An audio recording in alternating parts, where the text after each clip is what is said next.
মেষ রাশি মেষ লগ্ন এরিস সাইনের জাতক জাতিকাদের 2025 সালের মে মাস আপনাদের ক্ষেত্রে ঠিক কেমন অতিবাহিত হবে সে বিষয়ে প্রতিবেদনে আমরা বিস্তারিত আলোচনা করব। আলোচনাটি অত্যন্ত গুরুত্বপূর্ণ হবে। আমি তো বলবো 2025 সালের 12টি মাসের মধ্যে এই মে মাসের মতো বাকি মাসগুলি কিন্তু অতটা গুরুত্বপূর্ণ নয়। মে মাস অত্যধিক গুরুত্বপূর্ণ এবছর এই মাসটি, এবং ঘটনাবহুল একটি মাস। বুদ্ধ পূর্ণিমা তো থাকছেই, শনি মহারাজের 7.5 তো আপনাদের শুরু হয়েছেই, শনি রাহুর পিশাচ যোগ তো চলছেই। প্রথমেই এ মাসে আপনারা শনি রাহুর পিশাচ যোগ থেকে মুক্তি পেতে চলেছেন। সেকেন্ড যে গুড নিউজ, যে এ মাসে কিন্তু আপনাদের রাশির অধিপতি মঙ্গল নিচস্থ হলেও ডিগ্রিগত বলাবল কিন্তু মঙ্গলের কমে যাচ্ছে গোচরগত ক্ষেত্রে। এর সাথে সাথে সপ্তাহটির শুরুয়াতেই সূর্য কিন্তু আপনাদের রাশিতেই থাকছে মেষ সংক্রান্তি ঘটিয়ে। আবার এ মাসে 3টি মেজর প্ল্যানেটস বৃহস্পতি, রাহু, কেতু এ মাসেই রাশি পরিবর্তন করবে। স্কিপ না করে পুরোটাই শুনুন যদি ভিডিওটির প্রকৃত মর্মার্থ আপনারা উপলব্ধি করতে চান। পরিশেষে যেমন প্রতিকার নিয়ে আলোচনায় আমরা থাকি তেমনটি তো আছেই। আলোচনাটি ইন জেনারেল প্রেডিকশন হবে। প্ল্যানেটারি ট্রানজিটের চার্ট ধরে, গ্রহগত গোচরের ছক ধরে মোর অরলেস আপনাদের জীবনের প্রতিটি ক্ষেত্র নিয়েই আমরা আলোচনায় থাকতে চলেছি। আর পরিশেষে প্রতিকার নিয়ে তো আছেই। এই পৃথিবীতে যতজন মেষ রাশির জাতক জাতিকা আছেন, আলোচনাটি প্রত্যেকের জন্য। আপনি চাইলে আপনার ব্যক্তিগত জন্মছক এনি টাইম আমাদের সাথে কনসাল্ট কিন্তু করতেই পারেন। এর জন্য স্ক্রিনে আমরা নাম্বার দিয়ে থাকি। শনিবার রবিবার অফিসে এসে ফেস টু ফেস সাক্ষাৎ করতে পারেন, অথবা any time by phone consultancy আপনারা নিতেই পারেন। তো চলুন আলোচনায় প্রবেশ করা যাক। মেষ রাশি মেষ লগ্ন এরিস সাইনের জাতক জাতিকারা কালপুরুষের রাশি চক্র অনুযায়ী প্রথম রাশির আন্ডারে আপনারা পড়েন। আপনাদের রাশির অধিপতি মঙ্গল, গ্রহদের সেনাপতি। আর স্ক্রিনে আপনারা যে চার্টটি দেখতে পাচ্ছেন, এটি কিন্তু মেষ রাশির জাতক জাতিকাদের 2025 সালের 1 মে আপনাদের গ্রহগত গোচরের ছকটি কেমনটি দেখাবে। এবং এই ছক এক প্রকার অপরিবর্তিত হয়ে আছে সেই এপ্রিল মাস থেকে। আপনাদের ফার্স্ট হাউসে সূর্য, আপনাদের সেকেন্ড হাউসে গুরু, আপনাদের 4th হাউসে মঙ্গল, 6th হাউসে কেতু এবং 12th হাউস মোক্ষের ভাবে চতুর্গ্রহী যোগ। বুধ শুক্রের লক্ষ্মীনারায়ণ রাজ যোগ, শনি রাহুর পিশাচ যোগ, বুধ রাহুর জড়ত্ব যোগ। এবার পরিবর্তনগুলি দেখুন। ঠিক 15 তারিখে কিন্তু সূর্য রাশি পরিবর্তন করে আপনাদের সেকেন্ড হাউসে গোচর করে যাবে। আর তার ঠিক একদিন আগেই বৃহস্পতি 14 তারিখে 14ই মে রাশি পরিবর্তন করে আপনাদের সাহস এবং পরাক্রমের ভাবে গোচর করবে। এর সাথে সাথে শনি এবং রাহুর পিশাচ যোগ থেকে আপনারা মুক্তি পাচ্ছেন 18ই মে। 18ই মে রাহু রাশি পরিবর্তন করে আপনাদের লাভভাবে গোচর করবে, আর কেতু আপনাদের ত্রিকোণ ভাব পঞ্চম ভাবে গোচর করে যাবে। প্রথমেই সংক্ষিপ্ত আকারে জেনে নেব এই সপ্তাহটি আপনাদের কেমন যাবে, তারপর প্ল্যানেটারি ট্রানজিটের চার্ট ধরে আলোচনা করব।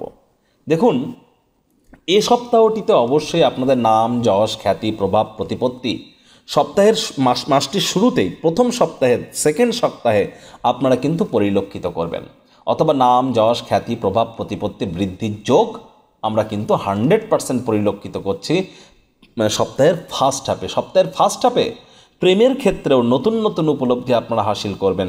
শিক্ষার্থী বিদ্যার্থীরা ফার্স্ট হাফে আপনারা পড়াশোনায় বেটার রেজাল্ট করতে চলেছেন।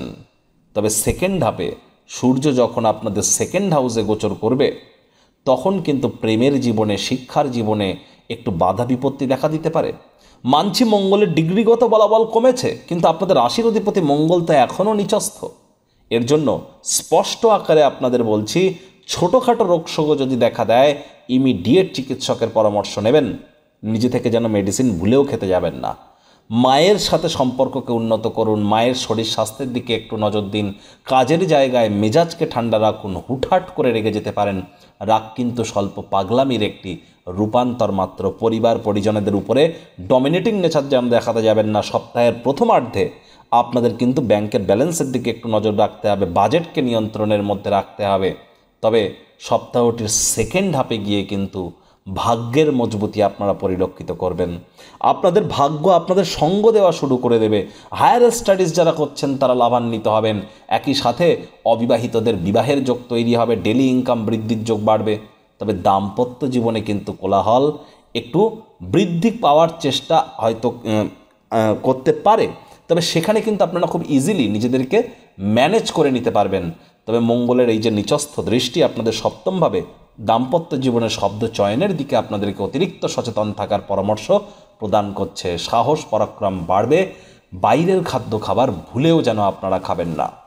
আর দেখুন, ট্রানজিটের চার্ট ধরে যদি আলোচনা করা যায়, গুরুত্বপূর্ণ পরিবর্তন কি, বৃহস্পতি 14ই মে রাশি পরিবর্তন করে আপনাদের থার্ড হাউস পরাক্রমের ভাবে গোচর করবে। আর আপনাদের ভাগ্যস্থানের অধিপতিকে বৃহস্পতি, আর থার্ড হাউস থেকে দেখুন তিনি পূর্ণ দৃষ্টি দিয়ে আপনাদের ভাগ্যস্থানকে দেখবেন। তাহলে ভাগ্যস্থানের অধিপতি নিজের গৃহকে পূর্ণ দৃষ্টি দিয়ে দেখতে চলেছেন 14ই মের পর থেকে। তাহলে 14ই মের পর থেকে একদম স্পষ্ট আকারে আপনারা নিশ্চিন্ত থাকুন যে আপনাদের ভাগ্য কিন্তু আপনাদেরকে সঙ্গ দিতে চলেছে। পিতা বা পিতৃতুল্য ব্যক্তিবর্গের দ্বারা উপকৃত হতে পারেন। হায়ার স্টাডিজে বাধা বিপত্তি কেটে যাবে। নাতি নাতনিদের কাছ থেকে প্রাণ প্রাচুর্য খুশির উৎস পাবেন। পৈতৃক কোনো বিজনেসের শুরুয়াত, ফ্যামিলি বিজনেসের শুরুয়াত করতে চাইলে লাভান্বিত হবেন। পৈতৃক সম্পত্তিগত ক্ষেত্রে আপনারা লাভান্বিত হতে পারেন। আপনারা অবশ্যই আপনাদের যদি কোনো প্রকার ইচ্ছা থেকে থাকে যে নতুন কোনো কর্মের শুরুয়াত আপনারা করবেন, বা বিবাহ করতে চলেছেন, বিবাহে বিভিন্ন দিন ধরে বাধা পাচ্ছিলেন, বিজনেসম্যানেরা বিভিন্ন সমস্যার মধ্য দিয়ে চলছিলেন, আইনি জটিলতায় ফেসেছিলেন, সে সমস্ত জায়গা থেকে কিন্তু আপনারা 100% রিলিফ আপনারা কিন্তু পেয়ে যাবেন। তবে ঠিক 18 তারিখ, মে মাসের 18 তারিখ রাহু কিন্তু আপনাদের লাভভাবে গোচর করে যাবে। রাহু লাভের ভাবে কিন্তু অত্যন্ত শুভ পরিণামদায়ক ফলাফল দেয়। আর আপনাদের লাভভাবের অধিপতি শনি, আমরা জানি শাস্ত্রে কি বলা হয়েছে, শনিবৎ রাহু আর কুঞ্জবৎ কেতু। তাহলে রাহু সর্বদাই শনির ন্যায় আচরণ করে, আর যে গৃহে বসে থাকে সে গৃহের অধিপতির ন্যায়ও আচরণ করে। তাহলে রাহু যেহেতু শনির গৃহে প্রবেশ করছে এবং লাভের ভাবে, তাহলে লাভের মাত্রা যে আপনাদের বাড়তে চলেছে এ বিষয়ে আপনারা নিশ্চিন্তে থাকুন। মাসের সেকেন্ড হাফে গিয়ে 18ই মের পর থেকে একটানা 1.5 বছর আপনাদের লাভের মাত্রা, আর্থিক মুনাফার মাত্রা বাড়বে। মনের বিভিন্ন স্বপ্ন কল্পনা বাস্তবে রূপ নেবে। আর যে সমস্ত মেষ রাশির জাতক জাতিকাদের বর্তমানে রাহুর মহাদশা, অন্তর্দশা বা প্রত্যন্তর দশা চলছে, তারা তো আরও বেটার ওয়েতে নিজেদেরকে আপনারা লাভান্বিত করতে চলেছেন। শনি মহারাজের পূর্ণ দৃষ্টি যেহেতু আপনাদের 6th হাউস রোগ ঋণ শত্রুর ভাবে থাকছে, রোগ ঋণ শত্রু তিনটি ক্ষেত্রেই আপনারা উপকৃত হবেন। লোন বা ঋণের জন্য খাটাখাটনি করে থাকলে ভাগ্যবান প্রমাণিত হবেন। এ সময় কিন্তু বেকার যুবক যুবতীদের নতুন চাকরি, নতুন কর্মসংস্থান এগুলিও বৃদ্ধির যোগ থাকছে। সাহস পরাক্রম আপনাদের বাড়বে।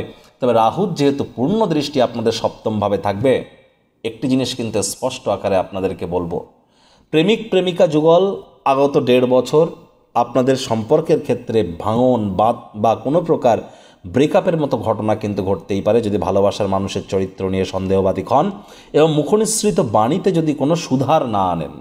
মনে রাখবেন, আমাদের জীবনে সরলতা তখনই থাকে যখন আমাদের আচার ব্যবহারে সরলতা থাকে। বারবার বলছি, বাইরের খাদ্য খাবার খাবেন না, পেটের সমস্যা, বদহজমের প্রবলেম বাড়তে পারে। কেতু কিন্তু আপনাদের 5th হাউসে আসতে চলেছে। তাহলে যারা স্কুল লাইফে আছেন, স্কুল লাইফে যারা পড়াশুনো করছেন, তাদের কিন্তু এবার পড়াশোনায় মনোনিবেশ বৃদ্ধি পেতে চলেছে। অবশ্যই এবার আপনাদের মেমোরি পাওয়ার কিন্তু ইনক্রিজ করতে চলেছে। তবে যে সমস্ত দম্পতি প্রথম সন্তান প্রাপ্তির প্ল্যানিং করছিলেন, আমি হাইলি রেকমেন্ড করব 18ই মের আগে গর্ভধারণ করে নিন। 18ই মের পরের থেকে একটানা 1.5 বছর কিন্তু সময়ের সুযোগ অত্যন্ত শুভ নয়। প্রথম সন্তান বলুন বা দ্বিতীয় সন্তান প্রাপ্তির ক্ষেত্রে বলুন, ভাই বোনেদের সাথে সম্পর্ককে আরও মধুর করার চেষ্টা আপনাদেরকে করতে হবে। মেজাজকে একটু কন্ট্রোলের মধ্যে আপনাদেরকে রাখতে হবে। আর দেখুন, শনিরও কিন্তু তৃতীয় দৃষ্টি আপনাদের কোথায় থাকছে, আপনাদের 2nd হাউসে। সূর্য কিন্তু 14 তারিখের পর আপনাদের 2nd হাউসে গোচর করে যাবে। তাহলে সূর্যের উপরেও শনির দৃষ্টি থাকবে। এর জন্য স্পষ্ট আকারে কিন্তু আপনাদেরকে বলছি যে আপনারা অবশ্যই মাসের 2nd হাফ নয়, পুরো মাসটি জুড়েই পরিবারের উপরে ডমিনেটিং নেচার দেখাতে গেলেই কিন্তু ক্ষতি। কি বলছেন, কোথায় বলছেন, কেন বলছেন, একটু ভাবনা চিন্তা করে বলুন। মানি ম্যানেজমেন্টের দিকে একটু নজর দিন। বাজেটকে নিয়ন্ত্রণের মধ্যে রাখার চেষ্টা করুন। মানসিকভাবে একটু বিব্রততা এ সময় বাড়তে পারে, মেন্টাল প্রেশার বাড়তে পারে, রেসপন্সিবিলিটি বাড়তে পারে। এই জন্য কিন্তু আপনাদেরকে আমরা বারবার বলেছি যে আপনারা কোনো না কোনো এমন কর্মের সাথে যুক্ত হন বা এমন কোনো কর্ম সারাদিনে একবার অন্তত করুন যার ফলে আপনার শরীর থেকে ঘাম বার হয়। অথবা দুপুরবেলা করে কোনো বট গাছের ছায়াতে গিয়ে বসুন আপনারা। চেষ্টা করুন রাতের বেলা ছাদে বা পার্কে খোলা আকাশের নিচে একটু হাঁটাহাঁটি করার, পূর্ণিমার আলো আপনারা একটু গায়ে লাগান। এগুলি কিন্তু আপনাদেরকে বহুলাংশে উপকৃত করবে। 7:30 শুরু হয়েছে মানে ভয় পাওয়ার কোনো ব্যাপার কিন্তু নেই।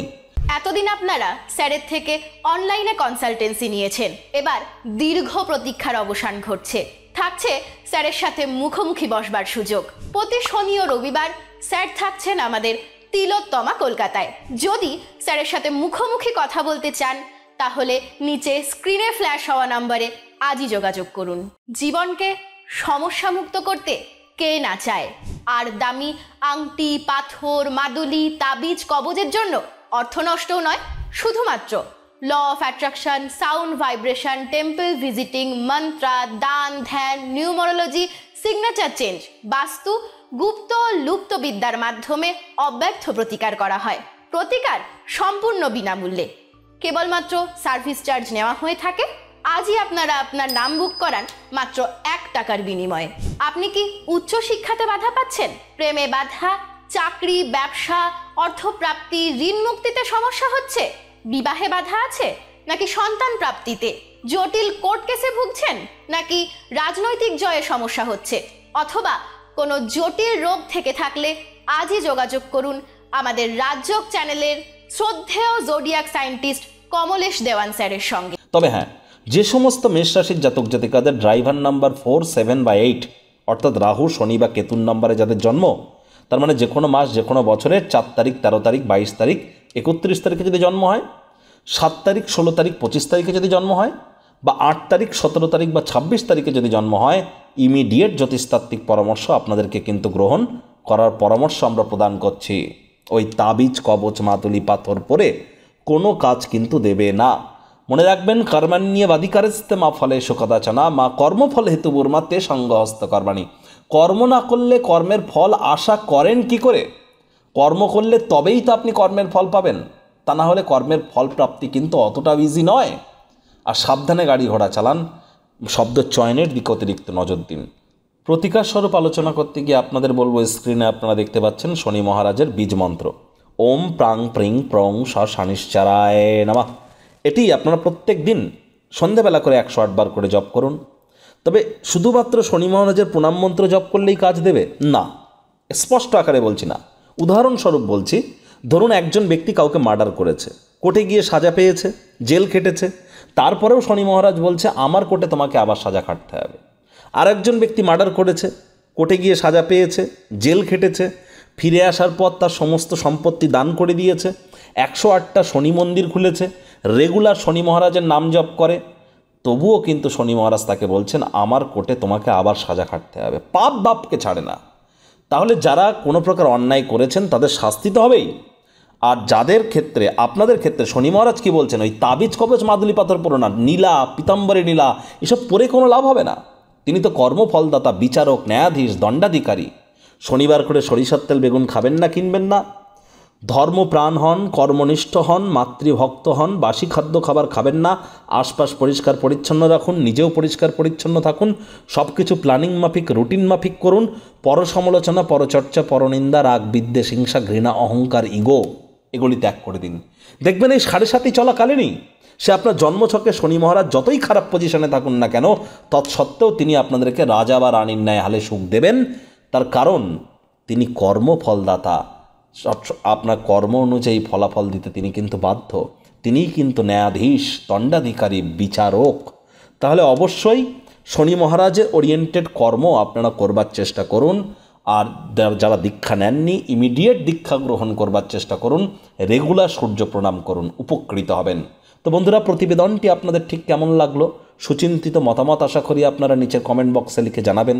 ভিডিওটি ভালো লাগলে একটি লাইক করতে ভুলবেন না। এই আশা রেখে আমি আমার বাণীকে এখানেই বিরাম প্রদান করলাম।